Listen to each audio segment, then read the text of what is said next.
Good afternoon, Matrix. Today we're going to be looking at the Broad-Based Black Economic Empowerment Act.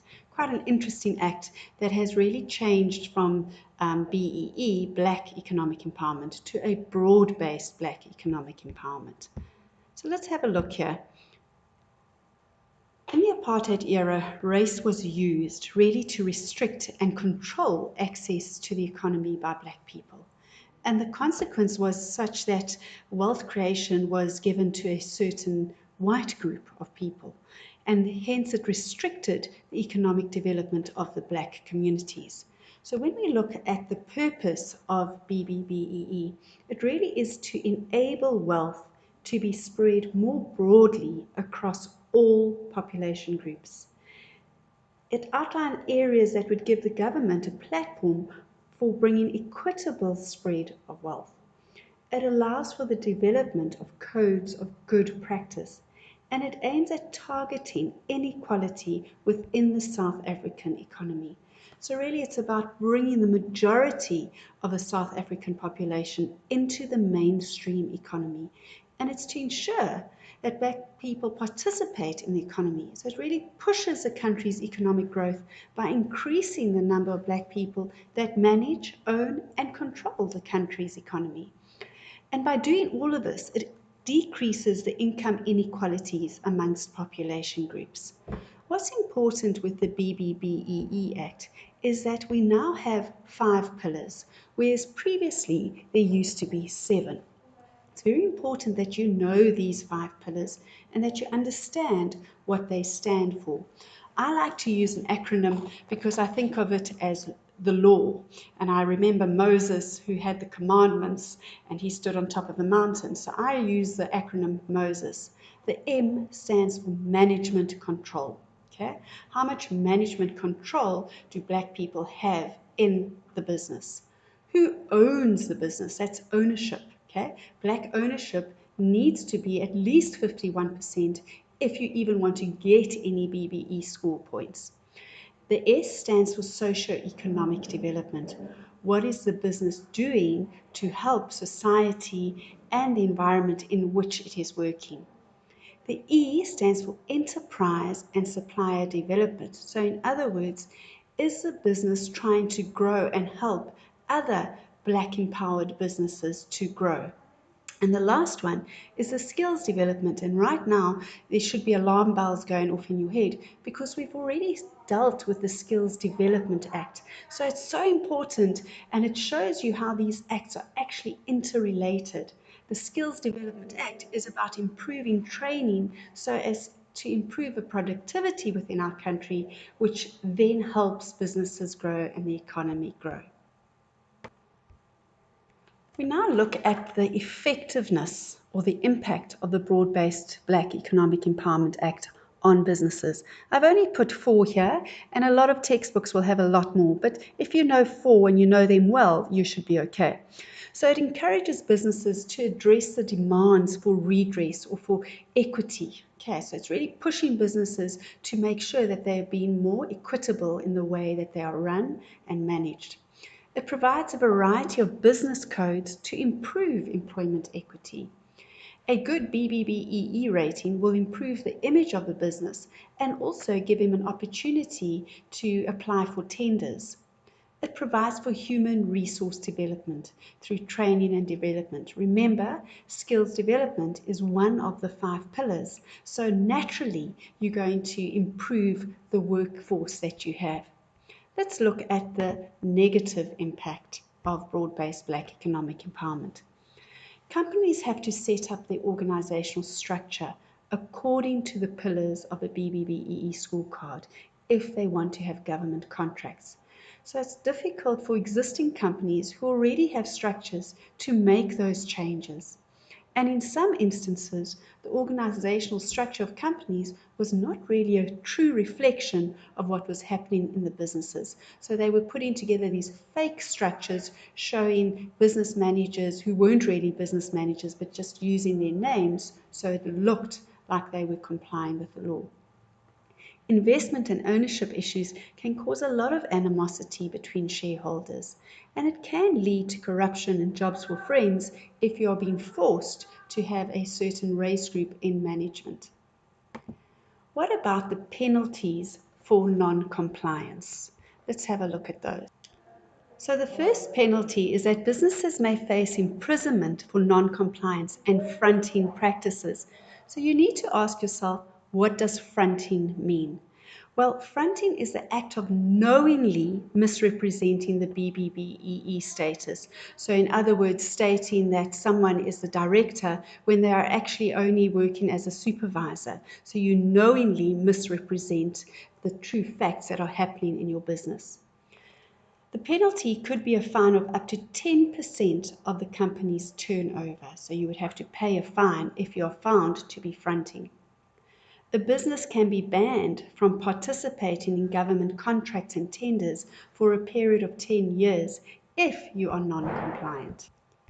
So how does a business go about complying with the BBBEE Act? You need to use the services of verification agencies who issue certificates of compliance.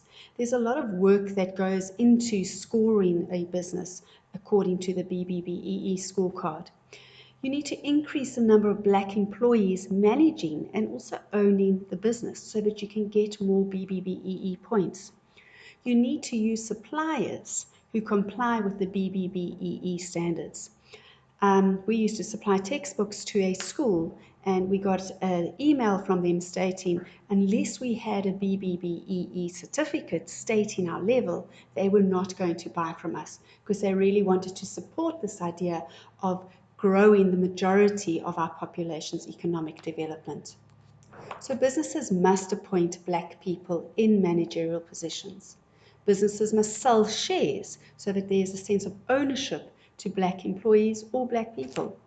They need to send people for skills development training so that they can move up and get promotional positions.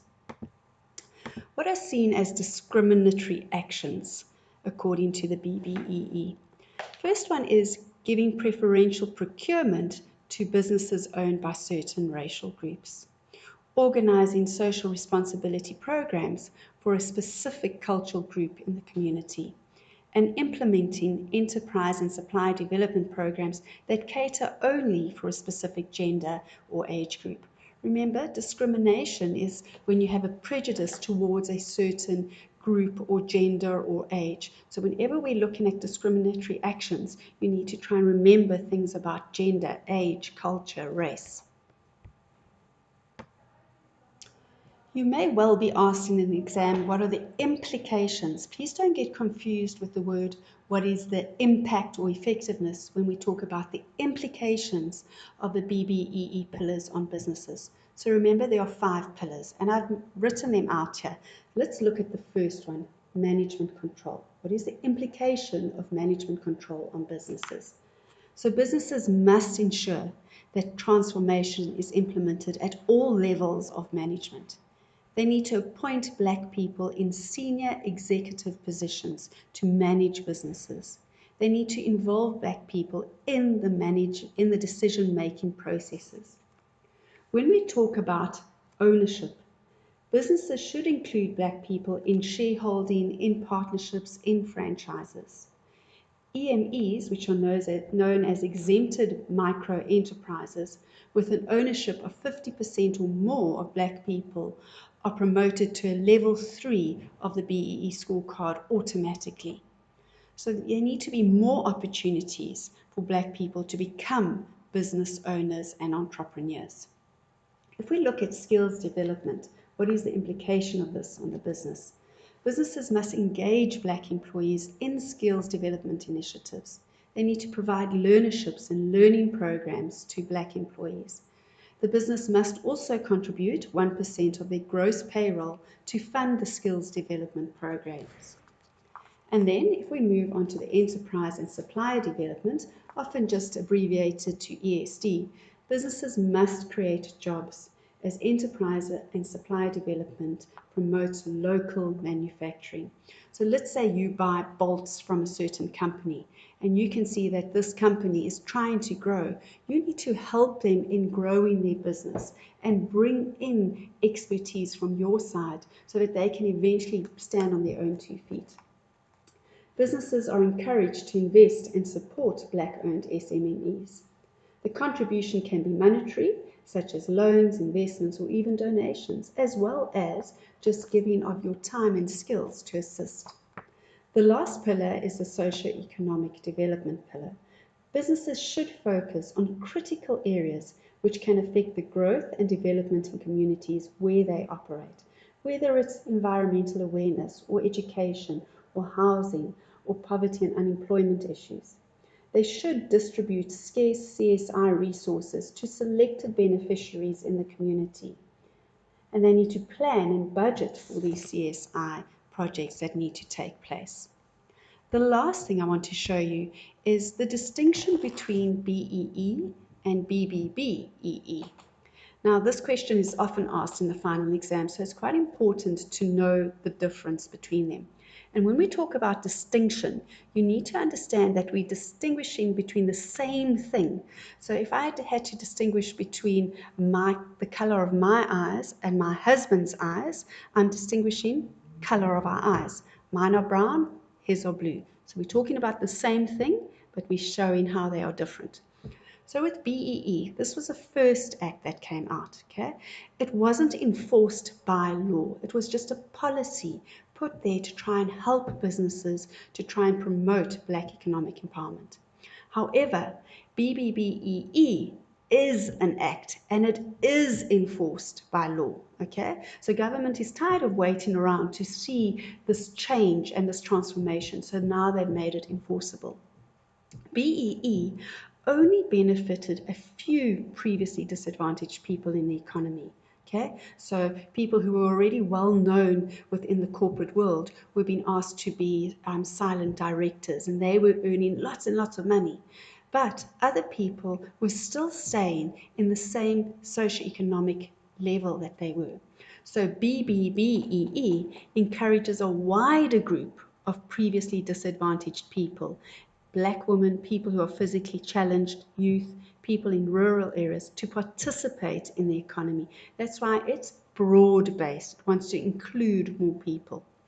With BEE, few previously disadvantaged individuals actually got to share in the wealth, whereas now it's about distributing it to a broader spectrum of society. BEE had 7 pillars, but they focused only 3, okay, and it didn't include all previously disadvantaged people, whereas BBBEE focuses on 5 pillars, which includes all sectors of a society, especially the previously disadvantaged. I hope that one day when you own your own business, this is an act that you really use to govern your business, okay, so that you practice good corporate governance and that you really are thinking about spreading the wealth within our country. Have a good day, everyone.